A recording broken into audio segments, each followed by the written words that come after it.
ഈ വിശാല സാഗരം മനുഷ്യജീവിതം പോലെ വ്യത്യസ്തമായി അലയടിച്ചു കൊണ്ടിരിക്കുകയാണ്. ഒരു കുഞ്ഞ് ഭൂമിയിൽ പിറന്നു വീഴുന്നു.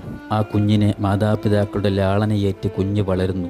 കുഞ്ഞ് വിദ്യാഭ്യാസം ചെയ്യപ്പെടുന്നു. അവൻ വിദ്യാഭ്യാസത്തിൻ്റെ ഉന്നത തലങ്ങളിലേക്ക് പ്രവേശിക്കുന്നു. വിദ്യാഭ്യാസത്തിലൂടെ അവൻ ഉന്നതമായ തൊഴിലുകൾ കണ്ടെത്താൻ പരിശ്രമിക്കുന്നു.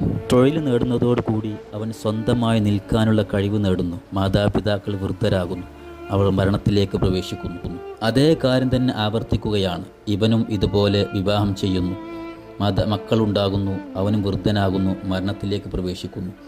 ജീവിതം ഇങ്ങനെ കറങ്ങിത്തിരിയുകയാണ്. മനുഷ്യൻ്റെ ലക്ഷ്യത്തിലേക്ക് പ്രവേശിക്കുന്ന ഒരു ബോധത്തിലേക്ക് മനുഷ്യൻ വരാതിരിക്കുന്നു. ഈ വിശാല സാഗരം പോലെ, ഇതിൽ അലയടിക്കുന്ന തിരമാലകൾ പോലെ മനുഷ്യജീവിതം കൈവിട്ടു പോയിക്കൊണ്ടിരിക്കുകയാണ്. ഞാൻ എന്തിനു വേണ്ടി ഭൂമിയിൽ വന്നു? ഞാൻ എങ്ങോട്ടാണ്? എൻ്റെ മടക്കം എങ്ങോട്ടാണ്? ജീവിതത്തിൻ്റെ ലക്ഷ്യമെന്താണ്? ഈ ബോധമില്ലാതെ ജീവിതത്തിൽ ആസക്തനായി ജീവിതം നഷ്ടപ്പെടുത്തുന്നു. അവസാനം നിരാശയോടെ മരണസമയത്തെ പുലുകുന്നു. ഈ വഞ്ചി പോലെ, ഈ ദൂരെ കാണുന്ന വഞ്ചി പോലെ ആടിക്കൊണ്ടിരിക്കുന്ന മനുഷ്യജീവിതം അവസാന സമയമെത്തുമ്പോൾ എല്ലാം നഷ്ടപ്പെട്ട് സങ്കടത്തോടെ ഈ മരണത്തെ പുലുകുന്ന മനുഷ്യൻ യുവത്വ സമയത്തെ നല്ല കാലം മറന്നു കളയുകയാണ്. അവൻ്റെ ബോധതലങ്ങളെ ഉണർത്തേണ്ട കാലം അവൻ ആസക്തിക്ക് വേണ്ടിയും ഉന്നതിക്ക് വേണ്ടിയും പ്രവർത്തിച്ചു.